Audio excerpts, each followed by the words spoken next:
జ్యోతిష్యం చెప్పబడను. సంతాన సమస్యలు, స్త్రీ వశీకరణ, ప్రేమ సమస్యలు, భార్యాభర్తల సమస్యలు, చేతబడి నివారణ, ఎటువంటి సమస్యలకైనా 100% పరిష్కారం చూపబడను. Cell number 9000442025.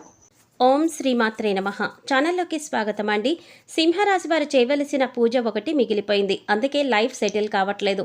అయితే సింహరాశి వారు ఎటువంటి ఫలితాలను పొందబోతున్నారు, మీ లైఫ్ సెటిల్ కాకపోవడానికి కారణం ఏంటి, అలాగే మీరు బాకీ పడ్డ పూజ ఏంటి, ఆ పూజను ఏ విధంగా చేయాలి, బాకీ పడ్డ పూజను పూర్తి చేసిన తర్వాత మీరు ఎటువంటి ఫలితాలను చూస్తారు అనే వివరాలన్నీ కూడా ఈ వీడియోలో మనం తెలుసుకుందాం. కానీ అంతకంటే ముందుగా మీరు కనుక మన ఛానల్ ఇప్పటి వరకు సబ్స్క్రైబ్ చేసుకోకపోతే సబ్స్క్రైబ్ చేసుకొని పక్కనే వచ్చిన బెల్ ఐకాన్ నొక్కి ఆల్ సెలెక్ట్ చేసుకుంటే మేము ఇలాంటి వీడియోస్ అప్లోడ్ చేయగానే ముందుగా మీ మొబైల్కి నోటిఫికేషన్ వస్తుంది. ఇక వివరాలకు వెళ్ళిపోతే, సింహరాశిలో జన్మించిన వారి మనసు చాలా నిర్మలంగా ఉండి నిష్కల్మషమైన మనసుతో కల్లా కపటం లేకుండా మాట్లాడుతూ మిత్రులకు ఉపయోగకరంగా చేయటానికి ముందుంటారు.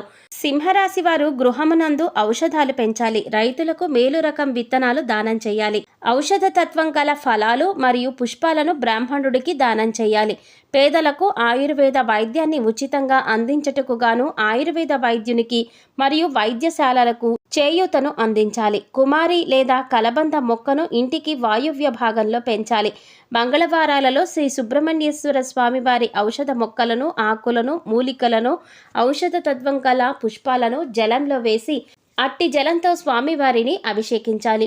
ప్రతి నెల మీ జన్మ నక్షత్రం రోజున మీకు తోచిన ఆహార పదార్థాలు కొని మీ చేతితోనే బీదవారికి ఇవ్వండి.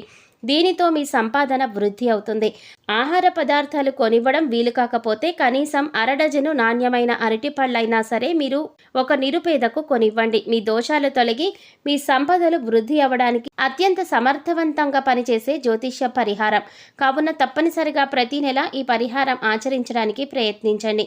కేతువు అనుగ్రహం కొరకు కేతువు యొక్క బీజ మంత్రాన్ని ప్రతిరోజు లేదా తప్పకుండా ప్రతి మంగళవారం ప్రత్యేకించి కేతుకాలం లేదా యమగండ కాలంలో అంటే ఉదయం 9 గంటల నుంచి 10 గంటల 30 నిమిషాల మధ్య 19 సార్లు పఠించాలి. కేతువు యొక్క అనుగ్రహం కొరకు మంగళవారంలో కేతుకాలం లేదా యమగండ కాలంలో ఉదయం 9 గంటల నుండి 10 గంటల 30 నిమిషాల మధ్య వినాయకుని ఆలయాలను, పుణ్యక్షేత్రాలను దర్శించాలి. ఆలయంలో కొబ్బరికాయ, అరటిపళ్ళు, పూలు, అగరబత్తి, కర్పూరం వంటివి సమర్పించాలి. కేతువు యొక్క అనుగ్రహం మరియు అనుకూలత కొరకు ప్రార్థించాలి. కానుకలను సమర్పించాలి. వినాయక మంత్రాలను, స్తోత్రాలను పఠించాలి. సంకటనాశన గణేశ స్తోత్రాన్ని, శ్రీ గణపతి అథర్వ శీర్ష స్తోత్రాన్ని పఠించాలి. మంగళవారాల్లో మరియు ప్రతి నెల ఆరుద్ర నక్షత్రం ఉన్న రోజుల్లో ఓం రుద్రాయ నమః అనే మంత్రాన్ని 108 సార్లు పఠించాలి. ప్రత్యేకించి మంగళవారాలలో కేతుగ్రహ యమగండ కాలంలో ఉదయం 9 గంటల నుంచి 10 గంటల 30 నిమిషాల మధ్య మరియు ప్రతి నెల ఆరుద్ర నక్షత్రం ఉన్న రోజుల్లో శివాలయానికి వెళ్ళి శివుడి ముందు ఈ మంత్రాన్ని పఠించడం మరింత శుభప్రదం. శివాలయంలో కొబ్బరికాయ, అరటిపళ్ళు, పూలు, అగరబత్తి, కర్పూరం వంటివి సమర్పించి కేతువు యొక్క అనుగ్రహం మరియు అనుకూలత కొరకు ప్రార్థించాలి. కేతుగ్రహం యొక్క అనుగ్రహం కొరకు చేసే ఈ పరిహారం కొంతవరకు కుజగ్రహ దోషాలు కూడా తొలగిస్తుంది. వీధి కుక్కలకు ఆహారం అందించాలి. కొడుకు వరుస అయ్యేవారిని ప్రేమగా చూసుకోవాలి. నలుపు, తెలుపు రంగులో ఉన్న కంబళిని దానం చేయాలి. దేవాలయాలు నిర్మించడానికి విరాళాలు ఇవ్వాలి. పిచ్చి ఆసుపత్రిలో రోగులకు సహాయం చేయాలి. అనాథ పిల్లలను చేరదీసి వారికి భోజన సదుపాయం కల్పించాలి. ఉలవలతో చేసిన ఆహార పదార్థాలు పేదలకు పంచిపెట్టాలి. ఉలవలను నీటిలో నానపెట్టి గోవులకు తినిపించాలి. మంగళవారం నాడు నియమంగా ఉండాలి. మంగళవారం రోజున ఉపవాసం కూడా ఆచరించవచ్చు. కేతువు యొక్క అనుగ్రహం కొరకు మంగళవారాలలో సాంబ్రాణి, నువ్వుల చెట్టు ఆకులు, మారేడు పట్ట, ఏనుగు దంతం వీటిల్లో మీకు లభించిన వాటిని నీళ్లలో వేసి కాచి ఆ నీటితో స్నానం చేయాలి. కేతువు యొక్క అనుగ్రహం కొరకు మంగళవారాల్లో వైఢూర్యం, నువ్వుల నూనె, శాలువ, కస్తూరి, ఉలవలు, ఎరుపు రంగు లేదా బ్రౌన్ రంగు వస్త్రము మరియు ఆర్థిక విరాళాలు వీటిల్లో ఏదైనా ఒకటి దేవాలయ, ఆలయ పూజారులకు, అనాథ శరణాలయాల్లో మరియు అత్యంత పేదరికంలో ఉన్న వ్యక్తులకు దానంగా ఇవ్వండి. లేదా మీరు ఇవ్వగలిగినంత ఆర్థిక విరాళం ఆన్లైన్లో చెల్లింపు ద్వారా ఏదైనా ప్రసిద్ధ ఆలయానికి పంపండి. కేతువు యొక్క విశేష అనుగ్రహం కొరకు కేతువు యొక్క వస్తువులు దానం లేదా కేతుగ్రహానికి సంబంధించిన వస్తువులతో స్నానం, దేవాలయ సందర్శనం, కేతువు యొక్క అనుగ్రహాన్ని ప్రసాదించే మంత్రాలు మరియు స్తోత్రాలు పఠనం వంటివి అశ్విని, మఖ మరియు మూలా నక్షత్రాలు మంగళవారంతో కలిసి వచ్చే వచ్చిన రోజుల్లో, ప్రత్యేకించి కేతుకాలం సమయంలో అంటే ఉదయం 9 గంటల నుంచి 10 గంటల 30 నిమిషాల మధ్య చేయండి. మంత్రజపం రాత్రి సమయంలో చేయటం శుభప్రదం. అలా వీలు కాకపోతే మీకు కుదిరిన సమయంలో చేయవచ్చు. ప్రతిరోజు ఒకే సమయంలో మంత్రజపం చేయాలి. స్నానం చేసి శుభ్రమైన సాంప్రదాయ బట్టలు ధరించి తూర్పు దిక్కున కానీ ఉత్తరం దిక్కున కానీ చూస్తూ ప్రతిరోజు ఒకే చోట మంత్రజపం చేయాలి. బీజ మంత్రాలను బిగ్గరగా పైకి పలకకూడదు కాబట్టి మనసులోనే మంత్రజపం చేయాలి. మీరు ఆచరించవలసిన పరిహారాలు: నీటి పుష్పాలు మరియు పళ్ళు గ్రామాలకు తూర్పు దిశలో గల దేవాలయంలో పూజార్థమై బహూకరించాలి. తూర్పు దిశలో దేవాలయం లేనట్లయితే గ్రామాలలో గల ఏదైనా ఒక దేవాలయంలో బహూకరించాలి. ప్రతి గురు మరియు శుక్రవారాలలో చేపలకు ఆహారం వేయాలి. డబ్బును ఇచ్చి జీవించి ఉన్న చేపలకు కొని వాటిని తిరిగి నీళ్ళల్లో వదిలేయాలి. అత్తరు మొదలగు సుగంధ ద్రవ్యాలను బ్రాహ్మణుడికి శుక్రవారం నాడు దానం చేయాలి. దేవాలయాలకు అగరబత్తులు, ఇతర సుగంధ ద్రవ్యాలు, గులాబీ జలము మరియు విగ్రహాలకు అలంకరణకి కావలసిన సామాగ్రి కొని ఇవ్వాలి. జాలరులు, చేపలు పట్టేవారు కష్టాలలో ఉన్నట్లయితే వారికి సహాయ సహకారాలను అందించాలి. ప్రతి నెల మీ జన్మ నక్షత్రం రోజున మీకు తోచిన ఆహార పదార్థాలు కొని మీ చేతితోనే బీదవారికి ఇవ్వండి. దీనితో మీ సంపద వృద్ధి అవుతుంది. ఆహార పదార్థాలు కొనివ్వడం వీలు కాకపోతే కనీసం అరడజను నాణ్యమైన అరటిపళ్ళైనా సరే కొని ఒక నిరుపేదకు ఇవ్వండి. మీ దోషాలు తొలగి మీ సంపదలు వృద్ధి అవ్వడానికి ఇది అత్యంత సమర్థవంతంగా పనిచేసే జ్యోతిష్య పరిహారం. కావున తప్పనిసరిగా ప్రతి నెల ఈ పరిహారం ఆచరించడానికి ప్రయత్నించండి. శుక్రగ్రహం వల్ల కష్టాలు రాకుండా ఉండటానికి శుక్రుని అనుగ్రహం కొరకు శుక్రుని యొక్క బీజమంత్రాన్ని ప్రతిరోజు లేదా తప్పకుండా ప్రతి శుక్రవారం 16 సార్లు పఠించాలి. శుక్రగ్రహం యొక్క అధిష్టాన దైవం శ్రీ మహాలక్ష్మి అమ్మవారు. శుక్రుని యొక్క అనుగ్రహం కొరకు శుక్రవారం రోజుల్లో అమ్మవారి తిథులలో శ్రీ మహాలక్ష్మీదేవి అమ్మవారిని పూజించాలి. శుక్రవారం రోజుల్లో శ్రీ మహావిష్ణువు సమేత మహాలక్ష్మి ఆలయాలను, పుణ్యక్షేత్రాలను సందర్శించాలి. ఆలయంలో కొబ్బరికాయ, అరటిపళ్ళు, పూలు, అగరబత్తి, కర్పూరం వంటివి సమర్పించి శుక్రుని అనుగ్రహం కొరకు ప్రార్థన చేయాలి.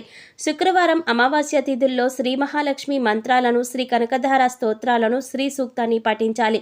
స్త్రీలను గౌరవించాలి. వివాహం కాని అమ్మాయిలకు త్వరగా వివాహం జరగటానికి సహకరించాలి. బొబ్బర్లతో ఆహార పదార్థాలు చేసి పేదలకు పంచాలి. గోవుకు బొబ్బర్లను నీటిలో నానపెట్టి తినిపించాలి. శుక్రవారం నాడు నియమంగా ఉండాలి. శుక్రవారం రోజున ఉపవాసం కూడా ఆచరించవచ్చు. శుక్రగ్రహ అనుగ్రహం పూర్తిగా లభించటం కొరకు శుక్రగ్రహ మంత్రాన్ని ప్రతిరోజు లేదా తప్పకుండా ప్రతి శుక్రవారం 16 సార్లు పఠించాలి. ఏనుగులు మరియు గుర్రాలకు గ్రాసాన్ని సమకూర్చాలి. ఏనుగు మరియు గుర్రపు బొమ్మ లేదా పటాన్ని దక్షిణ గోడకు తూర్పు వైపు ముఖం ఉండేలా అమర్చాలి లేదా తగిలించాలి.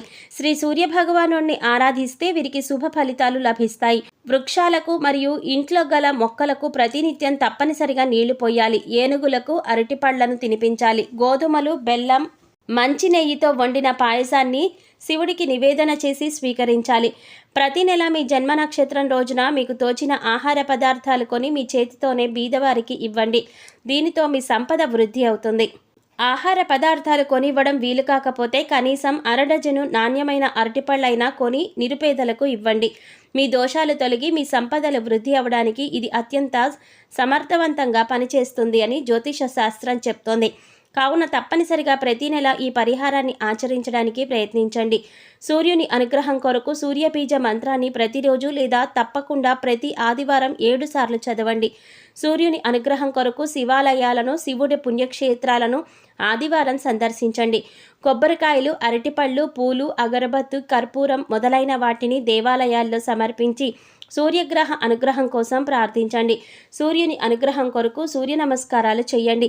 సూర్యుని అనుగ్రహం కొరకు ప్రతి ఆదివారం శివుని మంత్రాలను, రుద్ర మంత్రాలను, శ్రీ ఆదిత్య హృదయ స్తోత్రం మరియు రుద్రాభిషేకం తప్పకుండా పఠించాలి. సూర్యుని అనుగ్రహం కొరకు ఆదివారాలలో కుంకుమ పువ్వు, రక్తచందనం, మణిశిల, ఏలుకలు, దేవదారు, వట్టివేళ్లు, ఎర్ర పుష్పాలు, ఎర్ర గన్నేరు పువ్వులు వీటితో మీకు లభించిన వాటితో నీళ్లలో వేసి కాచి ఆ నీటితో స్నానం చేయాలి. ఆదివారాలలో ఎరుపు మరియు కాషాయం రంగు దుస్తులను ధరించాలి. సూర్యుని అనుగ్రహం కొరకు శుభతిథి ఉన్న ఆదివారాలలో గోధుమలు, బెల్లం, కండ చక్కెర, కంచు, రాగి, రక్తచందనం వీటితో ఏదైనా ఒకటి దేవాలయాల్లో ఆలయ పూజారులకు, అనాథ శరణాలయాలు మరియు అత్యంత పేదరికంలో ఉన్న వ్యక్తులకు దానం ఇవ్వండి. లేదా మీరు ఇవ్వగలిగితే ఆర్థిక విరాళాలను ఆన్లైన్లో చెల్లింపు ద్వారా ఏదైనా ప్రసిద్ధ ఆలయానికి పంపండి. సో చూసారు కదండి, సింహరాశి వారికి కెరీర్లో అభివృద్ధి పొందటానికి, అలాగే మీరు తలపెట్టిన ప్రతి పని పూర్తి అవ్వడానికి, ప్రతి విషయంలో ముందుండటానికి సింహరాశి వారు ఏ పూజ చేయాలి, సింహరాశి వారు బాకీ పడ్డ పూజ ఏంటి, ఆ పూజ ఎలా చేసుకోవాలి అనే అంశాలను ఈ వీడియోలో మనం వివరంగా తెలుసుకున్నాం కదా. ఈ వీడియో మీకు నచ్చినట్లయితే లైక్ చేసి మీ ఫ్రెండ్స్ అండ్ ఫ్యామిలీ మెంబర్స్లో సింహరాశి వారు ఎవరైనా ఉంటే వారితో మర్చిపోకుండా ఈ వీడియోని షేర్ చేసుకోండి. అలాగే ఇప్పటి వరకు మన ఛానల్ కనుక సబ్స్క్రైబ్ చేసుకోకపోతే సబ్స్క్రైబ్ చేసుకొని పక్కనే వచ్చిన బెల్ ఐకాన్ నొక్కి ఆల్ సెలెక్ట్ చేసుకుంటే మేము ఇలాంటి వీడియోస్ అప్లోడ్ చేయగానే ముందుగా మీ మొబైల్కి నోటిఫికేషన్ వస్తుంది. మరో చక్కటి వీడియోతో మళ్ళీ కలుద్దామండి. ఓం శ్రీమాత్రే నమః.